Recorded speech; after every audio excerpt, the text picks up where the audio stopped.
अस्सलाम वालेकुम। अपने एक मज़मून ख़ाक की डेयरी से एक छोटी सी इक़्तिबास शेयर करता हूँ।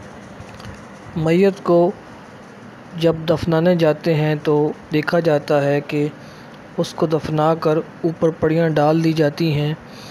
फिर उसके ऊपर सब मिट्टी डालते हैं यहाँ तक कि एक ख़ाक की डेयरी बन जाती है। अब सब दुआ करके रुखसत हो जाते हैं।